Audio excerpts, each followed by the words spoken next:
Hey guys, it is April 5th, 2013, and I have my fallow baby button quills in their hatcher ready to hatch tonight and tomorrow.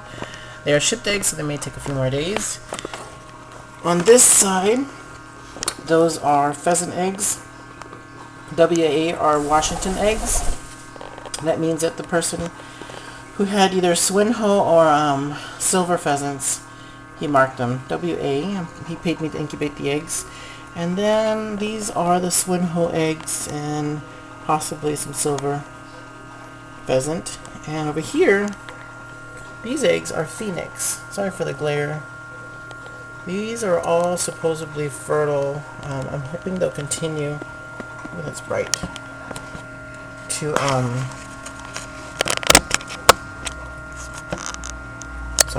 continue to grow, because when I candled them at 4 days incubation, they all had veins. But you know, sometimes eggs stop and they continue to grow, or they continue to die off, just depending on how things are. It's just part of nature. So that is my little incubator full of eggs, and hopefully I'll have a little update for you very soon. Thanks for watching. Hey guys, it's me Charlene. Today is April 7, 2013, and it's about 1:50 in the morning. And the reason why I'm doing a video is because I have some baby button quails that are hatching. These are the fallow baby button quails that I received from Joanne Walker on Facebook, and I wanted to share with you guys. I don't know if you guys can see them. There's a little third baby right there that's hatching. There's 3 that hatched tonight, but this little white one here is having a hard time coming out. I'm wondering if it's going to be one of the little fallow pink-eyed babies, which sometimes can be a little bit weak, and you have to be hopeful and have faith that they end up doing okay. So for some reason he's having a hard time hatching out, and if he doesn't hatch out anytime soon, he will be stuck in there, he or she. I'm hoping in this batch I get lots of females, because on my last batch that I got from eBay, I ended up getting all males. Only one female was born, and one was blind. So he has a huge eyeball. It's really freaky. You probably will see it before this video or after, I'm not sure. But I just wanted to show you guys my little button quills that are hatching tonight that I received from Joanna. And so there's a few little babies in here that have already dried off. This little guy, his little wing is drying off. And I really don't want to go in there and stick my hand in the incubator and mess with the moisture. When your baby buttons are hatching, try to do your best not to bother them. As soon as you open up the incubator to grab a baby, or to move an egg, or check an egg, or constantly check it, you have ruined the moisture that's consistently in there. And when you do that, expect your eggs not to hatch, because you have shrink wrapped them inside. So on the last 2 days, make sure you fill up the incubator with preferably filtered water. Try not to use sink water that has chlorine in it, because chlorine kills bacteria, and the chlorine may end up going into the egg, and probably it's kind of like bleach, I guess. So you don't really want to disturb that. So try to do some filtered water, Brita water maybe, or water that's been sitting out for a couple of days. Fill it in the incubator, close the incubator, get the moisture up high. Once you get the moisture high, make sure the heat's consistent, and don't open your incubator. Don't take pictures of them, don't pull them out, don't put them on the counter. You're messing with the moisture in here. Now tonight I have not done anything, and this little baby chick has been in there for an hour now. He's just having the hardest time hatching. So I really hope he'll do it on his own. Or she, I should say. I'm going to say she. But I have the little baby button quills in a hatcher. It's a little foggy right here because of the moisture inside. But these are the little babies that are hatching and drying off. Let's see a couple of them there. They keep hiding every time I keep making this video. I had to make this video like 3 times now, because they keep on doing that hiding. But the reason why I have them in a hatcher is for a couple of reasons. I have some other eggs in here. I have some pheasant eggs and some phoenix chickens, some silvers and gold phoenix. And so I don't want the baby chicks to hatch and throw one of their little baby shells into the water down below and end up creating bacteria and killing all the rest of the eggs. So if you have 2 incubators, take the eggs, lock them down, which means on the last 3 days of hatching, put them in a new incubator that's already been set up for 2 days, you know, and then hatch them out in a separate incubator, which is what I'm going to do. I'm going to buy a second Huvabator. Actually, I want to get one of the Genesis, I think they call it, Huvabator. I want one of those for incubating, and I'm going to use this one for hatching. Look at that little guy. Poor thing. I hope he makes it okay. So I have the temperature in my aquarium, in my incubator at 100 degrees, and right now the moisture is at 60%. And I'm hoping this little guy hatches. So what I'm going to do is I'm going to let them do their thing, and if they end up hatching out, and I'll make another video to add to this one, and we'll see what happens. So wish me luck. I'll see you guys in the next video.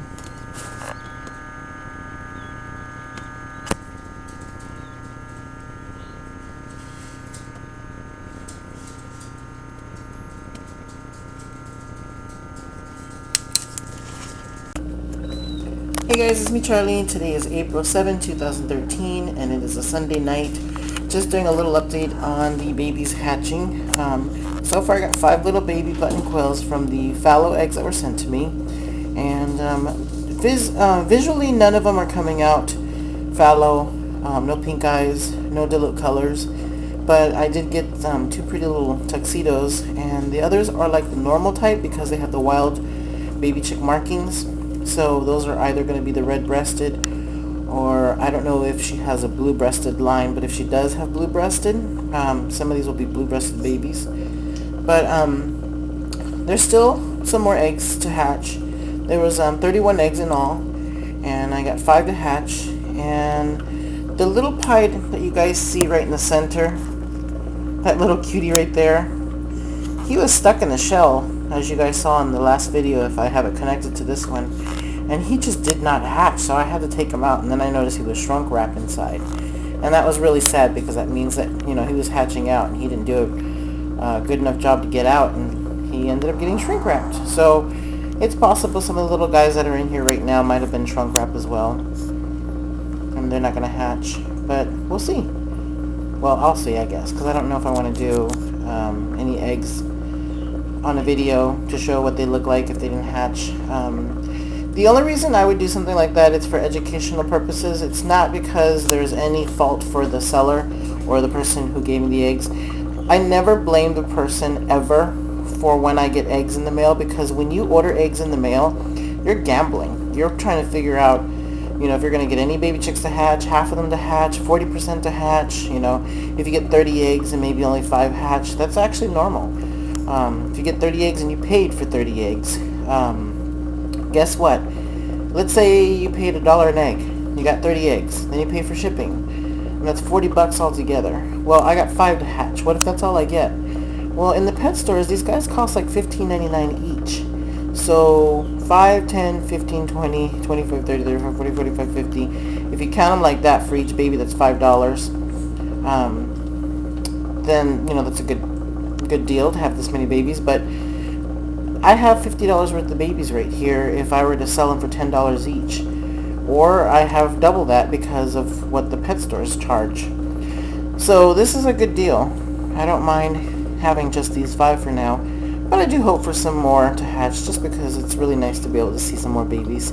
These guys are only 24 hours old, and so they are eating some of the little grounded up game bird feed that I have. And then they have a little cap here. This is a fish flake cap that I use. And then one thing I recommend for you guys who are beginners, you may not be able to spot it, but I would say maybe don't use the pine shavings in the beginning. Just set out paper towels. And the reason why I say that is because I'm actually kind of taking a chance by actually using the pine shavings at this age. And the reason why is because little baby buttons put things in their mouth and they may eat it. And sometimes they end up having like a crooked neck look, and they'll be like that for a week and a half to 2 weeks. And usually it'll digest after 2 weeks if they survive it. And then everything's back to normal. But it's such a torturing thing to go through, it seems. So maybe just use paper towels for the first week. But I haven't had any horrible luck at all. I've had like 1 baby die from it, and I'm not even sure if it was actually, well, no, it was from this, I'm sure. But he had his little neck crooked for the longest time because he couldn't swallow the pine shavings. So in the wild, they would pick up something like this and eat it. So that's the only reason why I'm taking a chance here.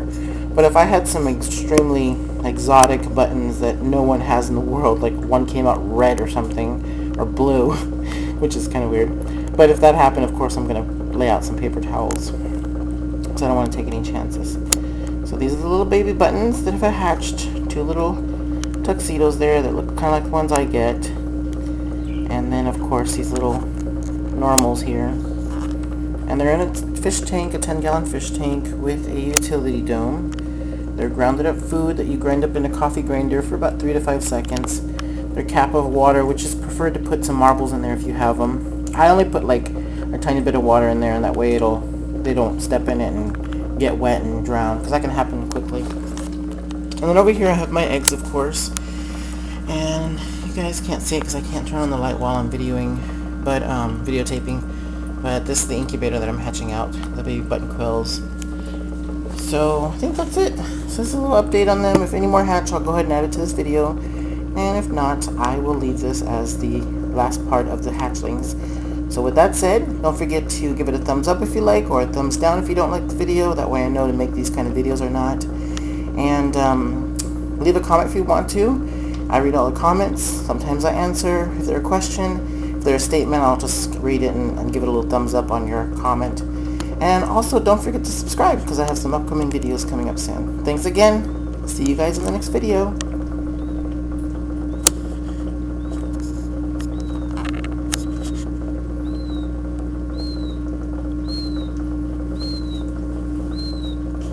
By the way, you guys are hearing my bubbler. It's from my brine shrimp hatchery to hatch up brine shrimp because... Oops, sorry for the whiplash. I have all my axolotls, and the eggs, little grown up, well, juvenile. These are the golds and some others. These are my babies. These are older, and more older ones in here. And I still have my little fish that I received in the mail from John. I have them in this because I had to change their water. I wanted something smaller because it's easier for them to catch the food much quicker. But I'll have to do a little video update on these little guys so you guys can see it. And of course the grass. This stuff is just growing too much in my tank. I need to get rid of it. Put it out in the pond.